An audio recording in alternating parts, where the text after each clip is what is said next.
Poppers are just as easy to pick up in London's clubs and bars. The fact that they're not classified as illicit adds to their appeal amongst users. But all that could soon change. The Royal Pharmaceutical Society says they're dangerous and wants them banned. And there are sometimes, Madam Deputy Speaker, when something is proposed which becomes personal to you and you realise the government is about to do something fantastically stupid. And I think in those circumstances one has a duty to speak up. And I use poppers. I'm out myself as a popper user and would be directly affected by this legislation. And I'm astonished to find that it's proposing to be banned. And frankly, so would very many other gay men.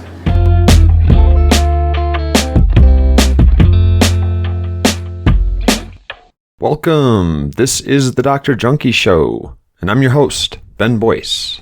And that was British politician Crispin Blunt you heard in the introduction, talking about the topic of today's episode, poppers, or more specifically, amyl nitrite, along with copycat chemicals made to produce similar effects in the body. Blunt was protesting a proposed law in England to ban poppers. And his admitting to using them is probably a big part of why that law ultimately didn't pass. That doesn't mean poppers are legal in England or in the United States, but as long as you don't sell the product as marketed and labeled for human consumption, well then it's not technically poppers. Just like bath salts were just cathinone sold not labeled for human consumption in the United States years back.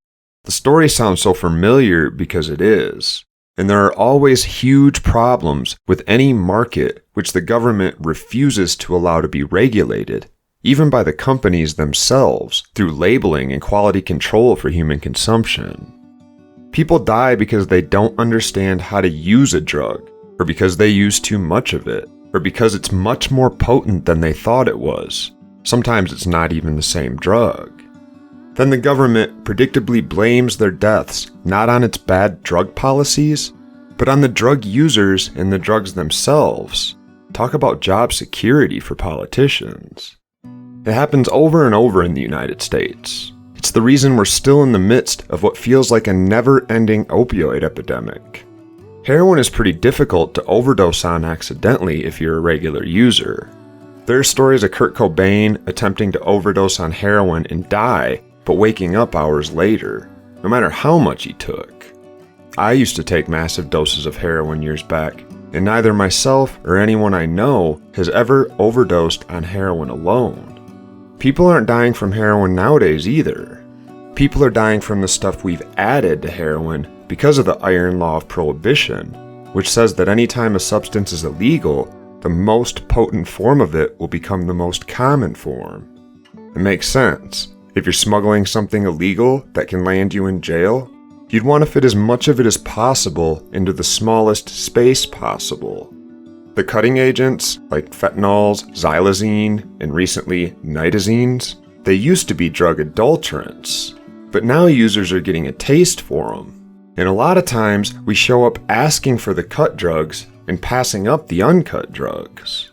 Trank dope is just fentanyl or heroin mixed with xylazine in various quantities, and it continues to cause all sorts of problems on the East Coast. And that shouldn't surprise us. It's what always happens when you do what the United States has done with drug policy and blame users for problems clearly caused by the war against users. These other chemicals are a different ballgame than heroin. But since dope isn't labeled, users can't know what we're getting or how potent it is, even when we test it. That's the only reason we're in the middle of this so-called opioid epidemic at all. All that to say that poppers are in the same category of illegal to label drugs. It's not against the law to possess or sell them, but they can't be properly labeled or adequately packaged for human consumption. And because of that, we never know exactly what we're getting. By the way, this seems like a good time for my drug episode disclaimer. I'm not a medical doctor, and this show is not here to offer medical advice. I am a doctor of communication, and that means I study and teach about the various ways that messages travel, transfer, and work to update our knowledge. Our refusal to allow adequate messaging on the containers of these drugs says a lot about how little we actually care about drug users. So since they can't be sold as poppers, They're instead sold as VCR head cleaners, industrial solvents, shoe cleaners, or room deodorizers. They usually come in a pocket-sized bottle with a screw-off cap, so it can be resealed and put back in your pocket after use. And the reason they're as popular as they are has to do with a lot more than the slight head rush that comes with a couple hits.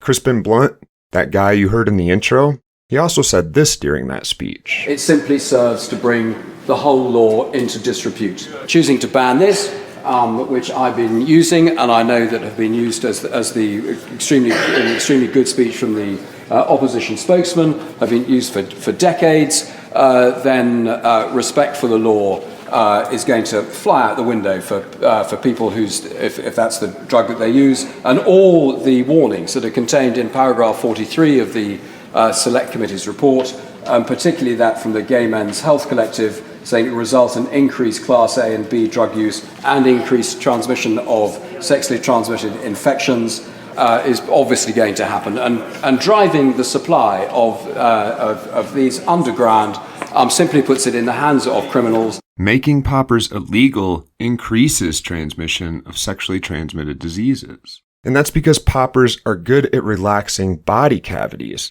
like the anus or vagina. That's one of the biggest reasons that they're so popular in the gay community, although gay men certainly don't have a monopoly on anal sex. When you use a popper, you get a short head rush, sure, but you also get a longer drop in blood pressure that comes with relaxation of the smooth muscle tissue.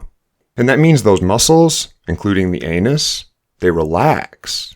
It's easier to penetrate without tearing the tissue.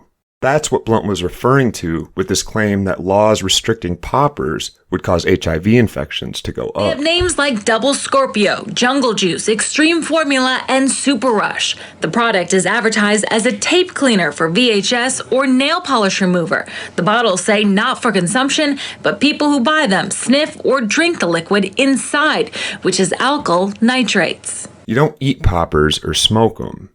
Amyl nitrite is an inhalant, which just means you huff it. If you've ever seen someone take out a bottle that looks like essential oils and then smell it repeatedly through their nose at a bar, that was probably a popper. Amyl nitrite was first synthesized by a French chemist named Anthony Ballard in 1844. This is a time in history that I'm always surprised when I read descriptions of chemists trying out their own inventions in real time and then writing up their subjective experiences. Ballard passed nitrogen through amyl alcohol and then inhaled the vapors of the liquid that came out. He claims that it made him, quote, blush, and that was it.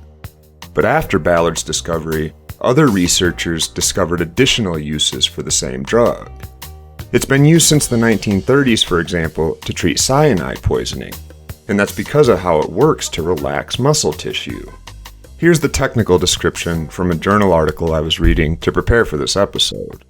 When inhaled, alkyl nitrites, which are the larger group of chemicals amyl nitrite is a part of, which also includes isopropyl nitrite, isobutyl nitrite, and butyl nitrite, these chemicals all release nitric oxide in our bodies. And nitric oxide binds to the HAM group in another enzyme called glutamate cyclase.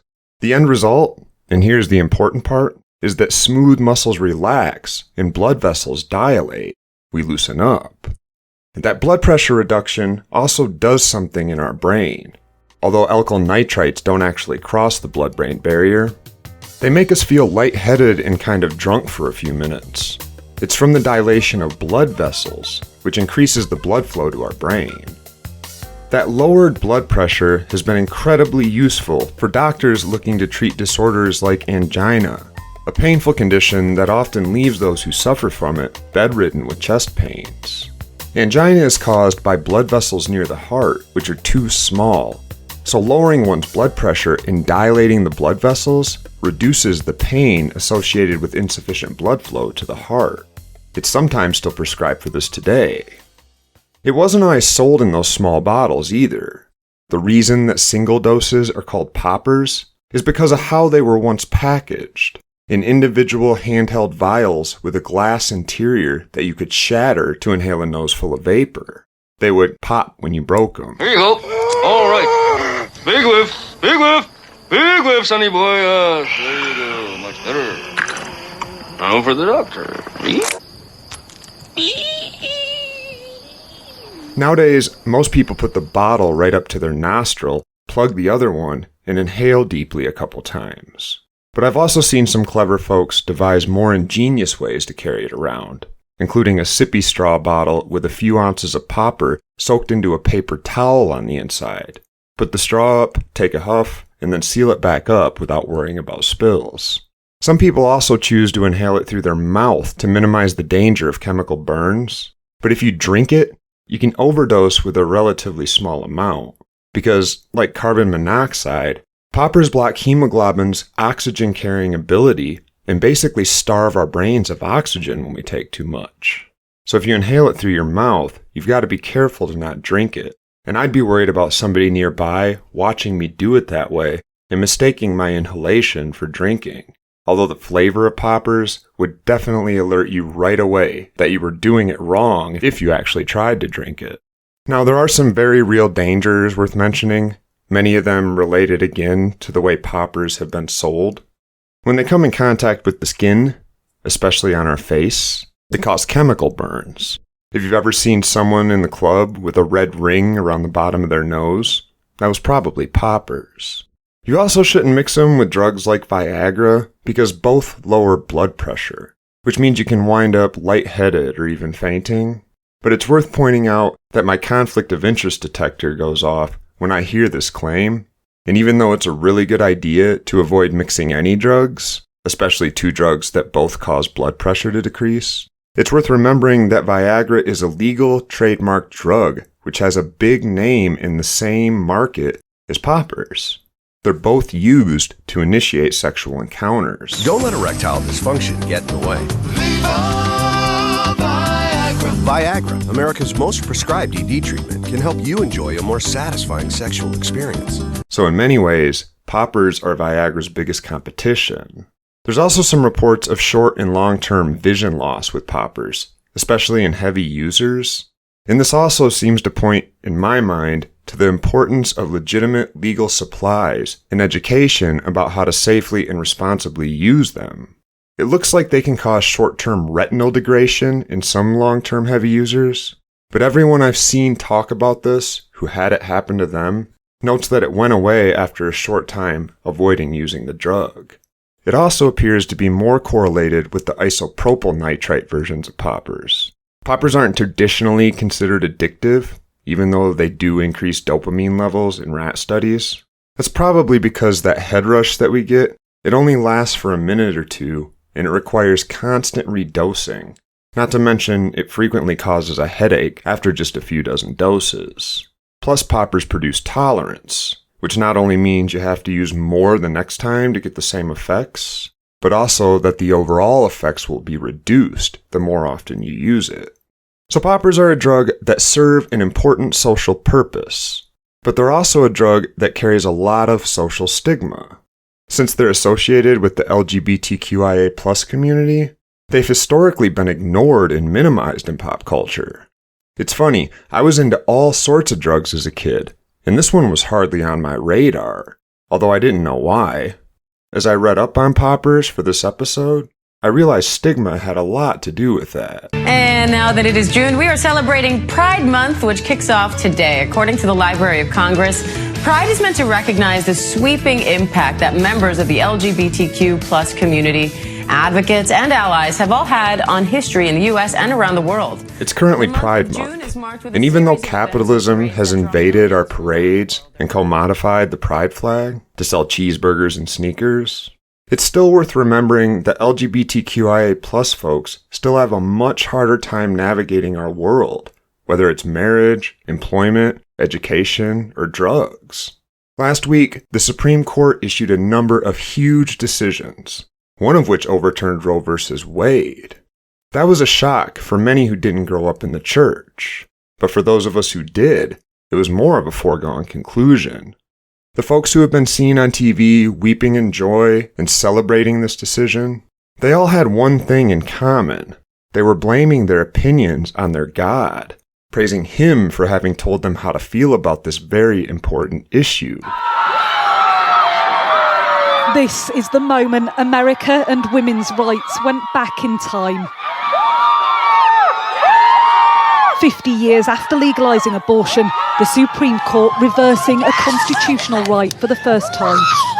So happy! It's a blessing, it's a miracle from God. And LGBTQIA plus people might well be their next target.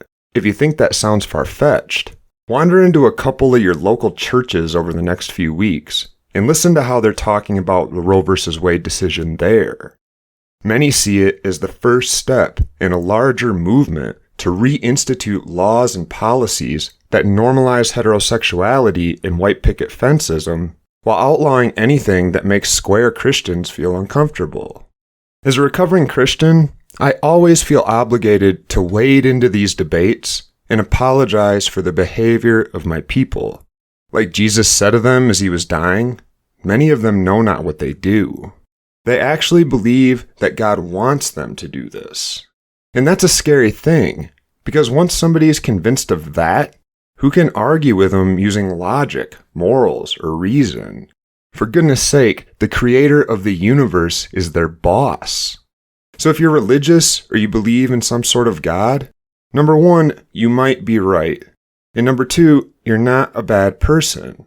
But like all drug users, and religion is indeed a drug, check out my old episodes about it if you have any doubts, you have a responsibility to look around and see how others misuse this drug, how they get into big trouble sometimes and hurt those around them, and often damage society at large. You have a responsibility to rein those people in, and to make sure your use doesn't take you down those same paths. I really think it's possible to build a culture where responsible drug use is the norm, and where irresponsible use resulting in huge consequences is actually a rare event. But only if we do it everywhere, with all drugs. And only if we replace our hatred of people who aren't like us with a love of everyone who is very much like us. Love yourselves and the addicted people in your life. Happy Pride Month.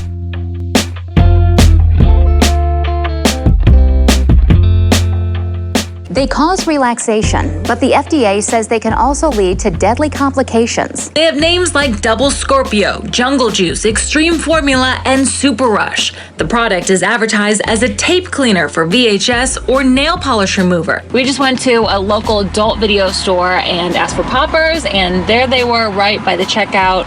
We were able to get these without any problem.